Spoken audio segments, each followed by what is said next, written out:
Knox. Do you ever see anything and just think to yourself, what the heck is going on here? I'm assuming then that it's not a crime scene anymore.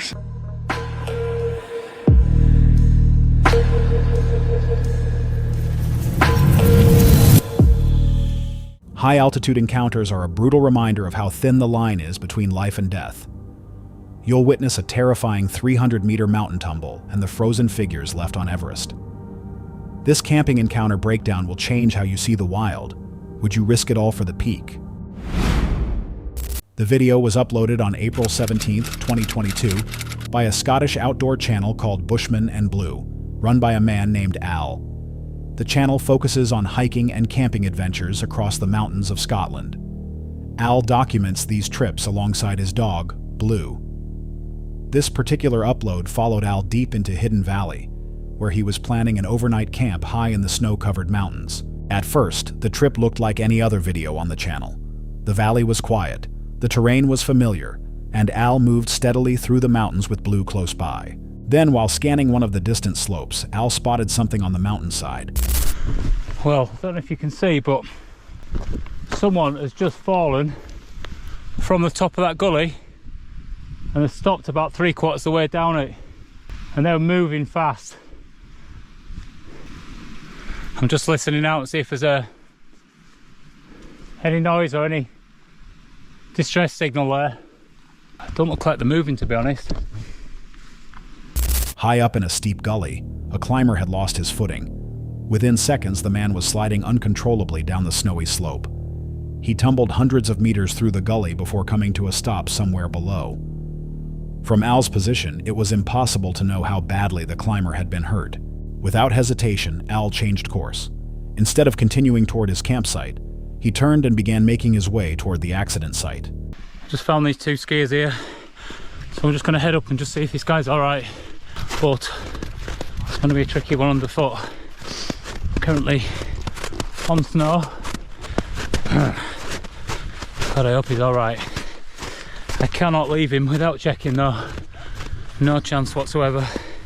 As he approached the area, Al spotted two other climbers lower on the slope. One of them was already moving toward the fallen man. They signaled that the climber was alive and appeared to be okay, but Al wasn't ready to leave. In mountain conditions like these, even a small injury can turn serious fast. He kept going until he reached the climber himself to make sure the man could get down safely. Two people now. One guy's walked his way down to the other one. He's moved and he shouted and said everything's okay, but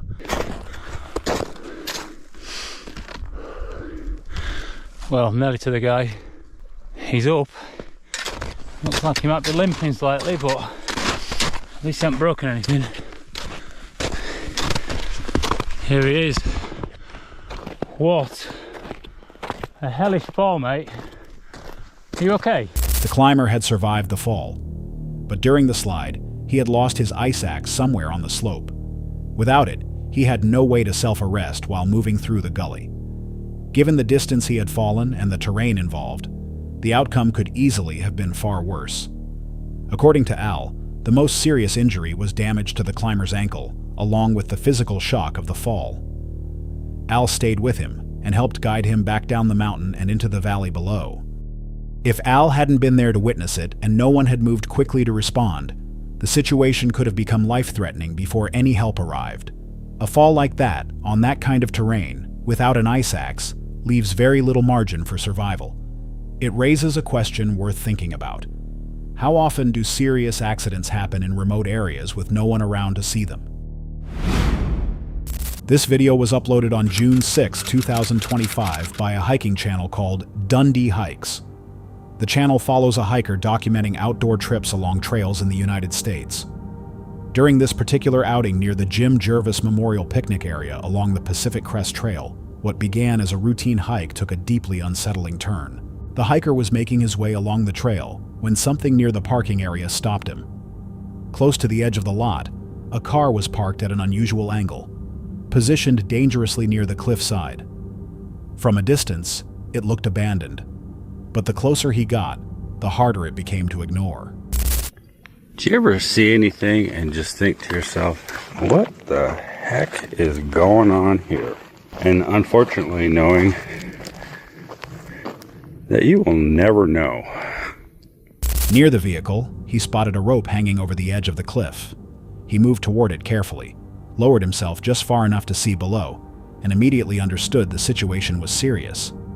At the base of the cliff, he found a person in an extremely disturbing condition. He climbed back up and called authorities right away. It looks like the sheriff's department sent a helicopter out, and I know they're sending ground units too. Looks like the fire department showed up, so the chopper is moving on to the next thing. Emergency crews arrived by helicopter shortly after.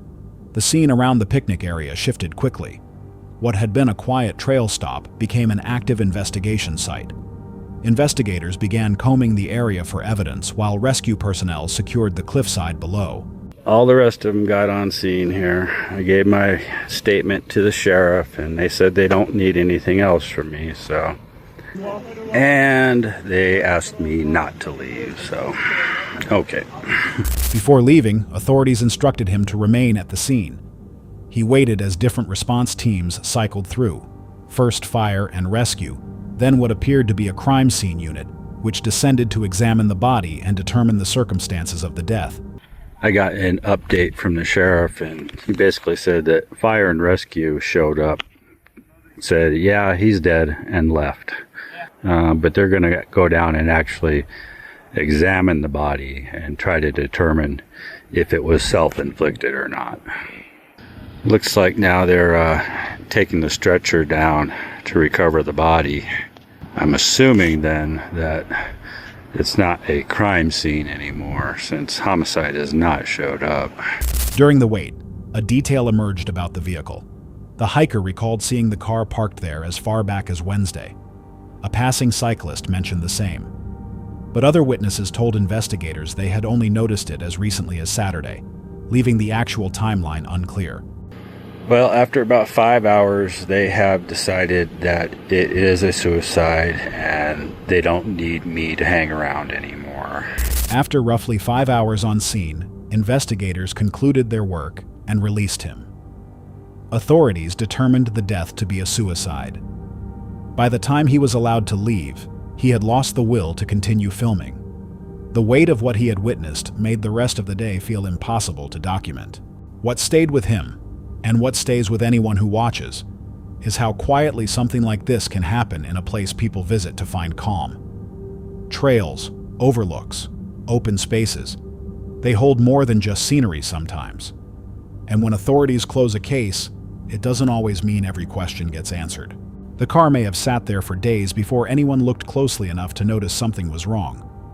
That's the part that's hard to move past. How does something like this go unseen for so long in a place people pass through every day? This video was uploaded on July 25th, 2025, by a paranormal exploration channel called Exploring with Angelo. The channel follows Angelo as he investigates remote and allegedly haunted locations across the United States. He entered an isolated forest area, long connected to reports of paranormal activity and unusual animal behavior, alone, and with no idea what the night had in store. The outing started like most of Angelo's solo trips. Possibly the woman of the night, if you will.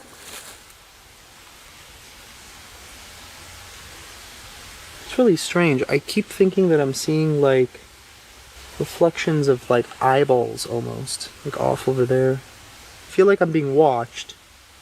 It's like I'm almost like seeing eyes off in the distance too, so. Yes, it's me. Yes, it's me. Whoa. Who are you? I've been here 100 years. That's creepy. Malicious. What's malicious?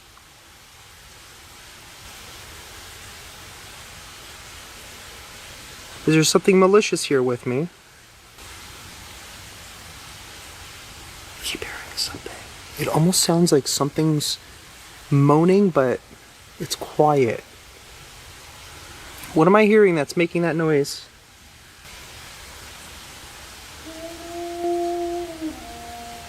Okay, what the fuck was that?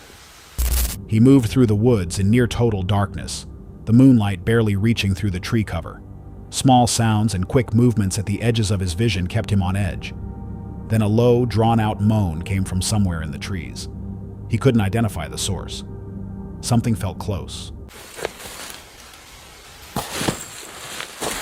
Bird. That was loud. What was that? Firefly or is that something else? Okay. What is that?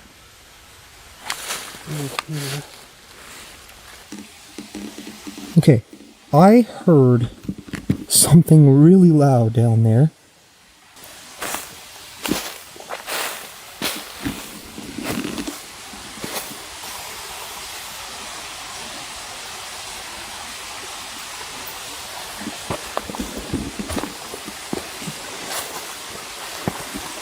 Legit, at one point, it almost sounded like something was right here.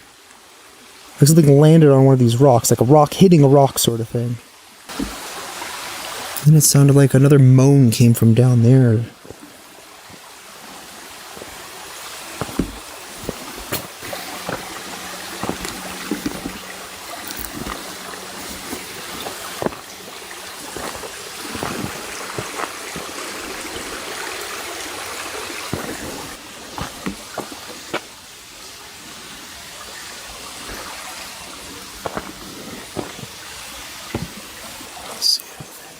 What the hell?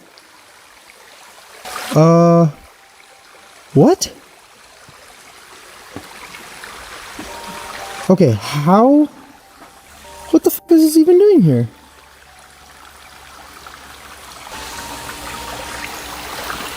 Why is there a boulder in the middle of the bridge? Okay, I walked past here twice. That was not there. What is going on right now? Okay. Something did that. Yeah, that's a heavy ass rock.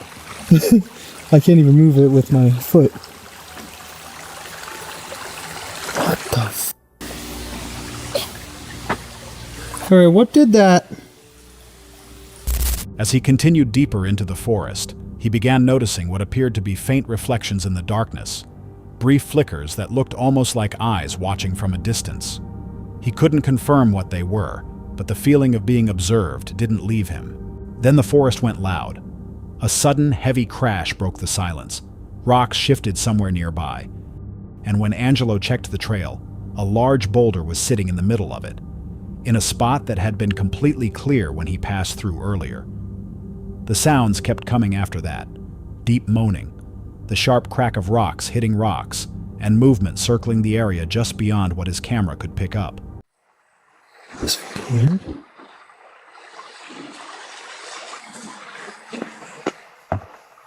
No freaking way.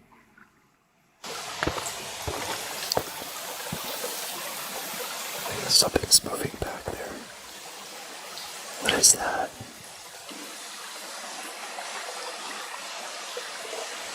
Oh, I hear something.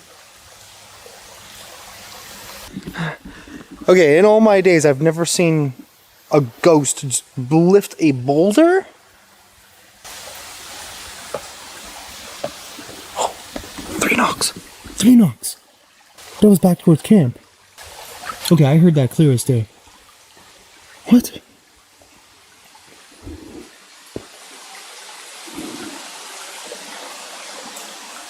I heard something over here. Okay, there's definitely something going on out here. Let's go back to camp. Those 3 knocks sounded like they were literally like right in that direction. 3 deliberate knocks then came from the direction of his campsite. They were loud and evenly spaced. Shadows shifted at the edge of his light, but nothing stepped into view. Angelo headed back toward camp, every sound on the way amplifying the unease. By the time he reached his tent, the feeling that something had been deliberately engaging with him was difficult to shake. The disturbances continued through the night. By morning, Angelo packed his gear and left, observing more irregularities along the trail on the way out. He left with no clear explanation, only the sense that whatever was out there had not finished with the area. A boulder doesn't move on its own, and 3 evenly spaced knocks don't come from the wind. Whether it was an animal, something else entirely, or a combination of both, nothing that night had a clean answer. So, what do you think was actually out there with him? This video was uploaded on May 1st, 2022, by a climbing documentation channel called ITCOG. This particular footage documents climbers making their way toward the summit of Mount Everest, the highest point on Earth, through some of the most punishing conditions the planet has to offer. The video follows a group of climbers from various countries as they push toward the upper reaches of Everest. The route demands everything from them: brutal cold, unstable terrain, and altitude levels where the body struggles to function. Simple movements that would take no effort at lower elevations become slow and draining this high up. Some in the group manage to reach advanced camps or the summit itself under favorable conditions.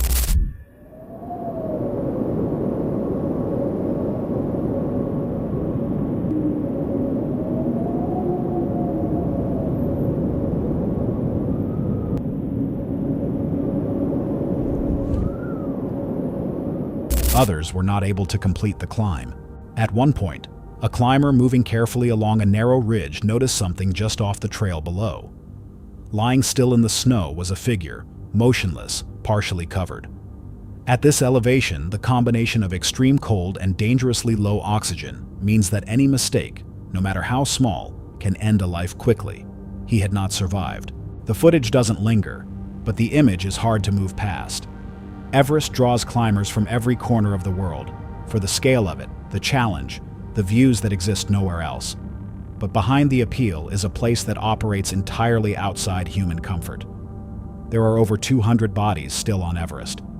Most will never be brought down. Every body left on that mountain was once someone who made it further than most people ever will. The line between reaching the summit and not coming back can be razor thin up there. What do you think it actually takes to decide to attempt a climb like this, knowing what you know? This video was uploaded on November 13th, 2025 by a solo camping channel called UK Carrie Outdoors. The channel follows Carrie as she camps across various forests and outdoor locations, sometimes from a car and sometimes in a tent. In this particular video, she returned to a woodland spot she had visited before, but this time the experience felt noticeably different. Returning to a familiar location gave her a sense of comfort and made the setup process straightforward. She knew the route in, knew where to pitch, and had no reason to expect the night to feel any different from before.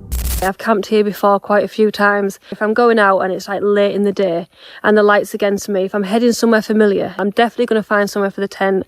I know exactly the route in, exactly where I'm heading. Tonight is just all about having such a chilled, She got the tent up and settled in, but darkness came faster than expected. She had just set up the camera to capture some footage when a sound rang out from somewhere in the forest.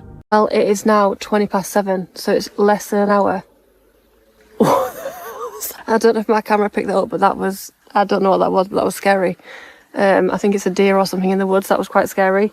It's really dark already, so less than an hour from when I arrived, and I've already lost daylight, so it's pretty dark. I'm out in the Banshee tonight. I haven't used this since I got it, so I'm really excited to sleep in this because I love this tent. So yeah, looking forward to spending my first night. She told herself it was probably a deer moving through the trees and tried to move on, but the sounds didn't stop, each one pulling her attention back toward the tree line. When I tell you there's some really strange noises going on in the woods tonight, and even though the rational part of your brain is saying, oh, it's the deer, it really does set your anxiety off. It's so dark. Obviously I'm relying on the head torch, but I've heard some really, really crazy noises which I've tried to pick up on camera for you guys. I'm logical about it. And there's another thing, being in the middle of the woods in the dark and hearing it. It's a totally different experience, I'm not gonna lie. Can you hear that? I mean, what is it so angry about? What are you chatting about, dude? It's crazy because whether I was here or not, those noises would be going on.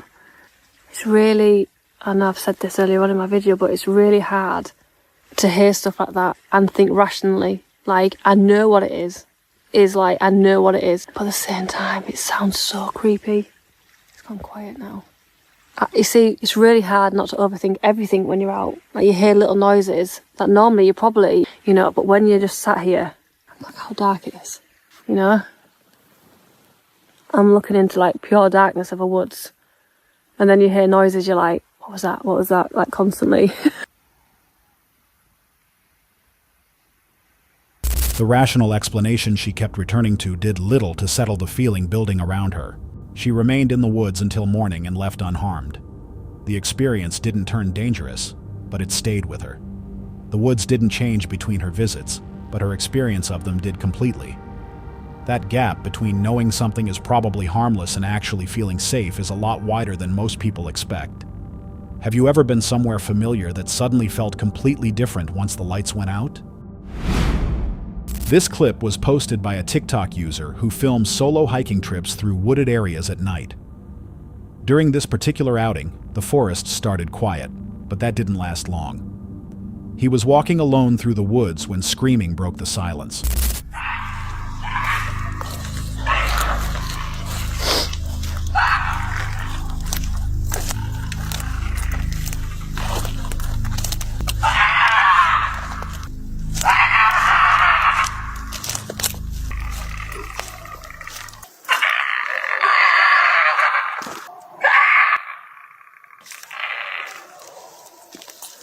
Instead of backing away, he moved toward them. Near a tree, he found the source. A figure was crouching there, oddly shaped, strangely human in proportion, and still producing the same disturbing screams. It didn't look like any animal he could identify. After the footage was posted, viewers split on what it could be. Some argued it was a person in costume, planted in the woods to scare hikers. Others weren't convinced either way. The figure's appearance and behavior didn't line up cleanly with that explanation. He didn't stick around to investigate further. The moment he processed what he was seeing, he ran. The figure never followed. He made it out unharmed. But if whatever was out there had decided to move toward him, the encounter could have ended very differently. Nobody knows if it was a prank, an animal, or something else entirely. What's harder to explain is why it just stayed there and screamed. What do you think it actually was? This video was uploaded on April 2nd, 2022, by an Indonesian exploration channel called Joe Cal. The channel covers abandoned locations and places with dark histories, but occasionally follows solo camping trips into remote forests. This particular video documents a 3-day camp in a forest in central Java, and what happened on the second night left him shaken. Jadi teman-teman, hari ini kita akan mencoba untuk survive di tempat yang sekali tempat ini, dan aku bener-bener sendirian di sini. Kita akan solo camping di tempat ini. Itu di bawah situ ada kali, kayaknya bagus buat ngecamp ya. Aku udah survei tempat ini dan aku nemu beberapa titik yang cukup bagus untuk. Ini aku udah bawa tendaku, baju ganti, makan, mie instan sih. Terus tenda ini, tapi aku beli di all shop tendanya yang nggak tahu ya, ini tenda paling murah gitu ya. Oke, forget it. Cukup intronya. Mari kita langsung cari spotnya ya. Di sini bakalan lembab dan hujan nanti malam. Karena nggak tahu ya, ini Maret tapi masih hujan. Joe found a suitable spot deep in the forest and got his camp set up. The first day passed without incident. He fished, cooked, and spent time around the campsite. The first night came and went without anything unusual. That changed while he was asleep on the second night. Di luar masih hujan. Kalian dengar nggak? Kalian dengar nggak? That's scary. Kalian dengar suara itu nggak?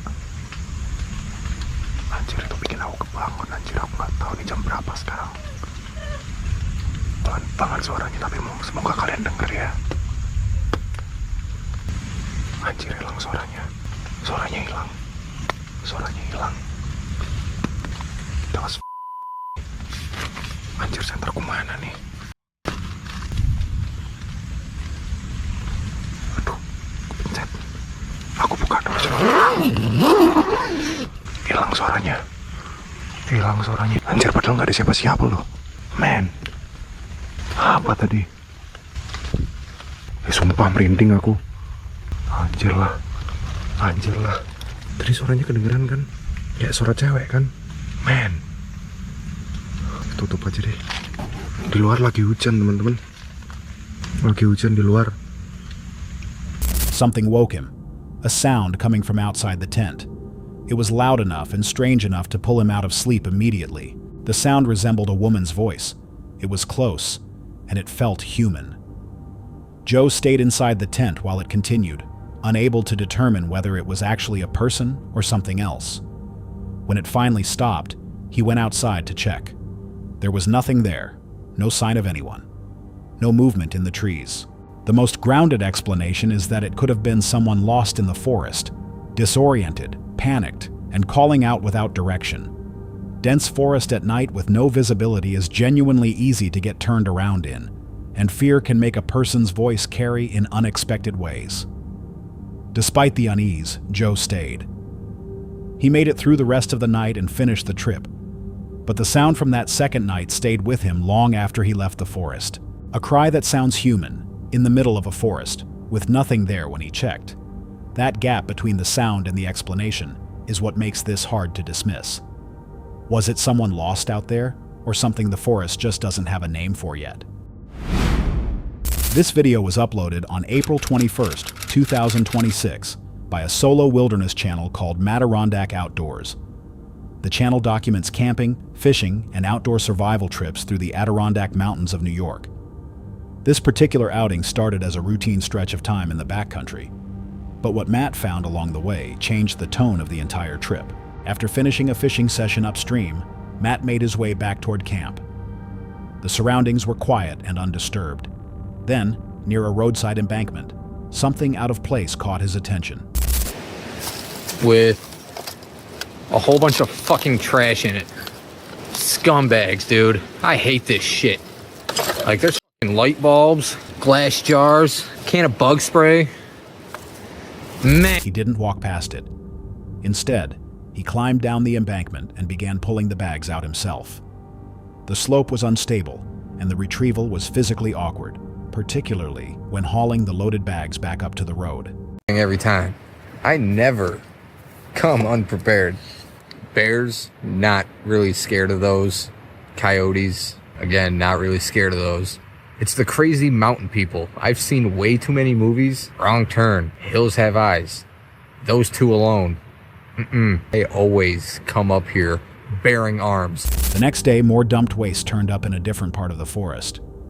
The second find made clear that the first hadn't been a one-off. Toward the end of the trip, Yeet! Bullshit.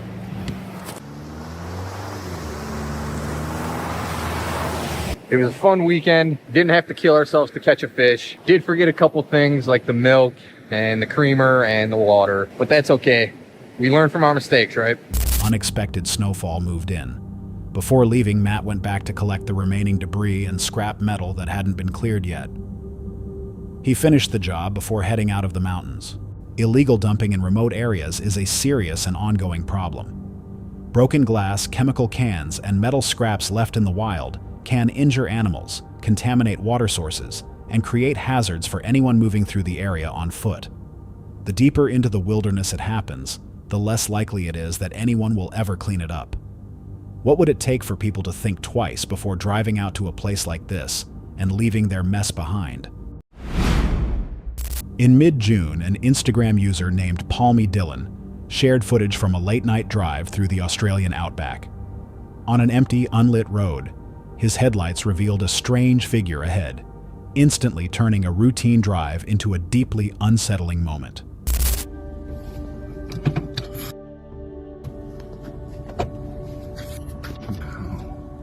Seen way too many horror movies for this. No, you're a f***ing psycho, mate. A single figure stood perfectly still in the middle of the road, facing the oncoming vehicle. Instead of turning back, the driver slowed, passed it cautiously, and then accelerated into the darkness. The figure never reacted, never moved, and made no attempt to follow. After the clip circulated, viewers were divided, some believing it was a person, others suggesting it may have been a mannequin deliberately placed to scare drivers or force them to slow down on that isolated stretch of road. In places this remote, even harmless things can feel threatening. If it wasn't a person or an accident, what was standing there, and why? That's all for tonight's video. Which encounter gave you chills? Let us know in the comments below. Got your own experience? We want to hear it. And whatever you do, Don't miss what's coming next.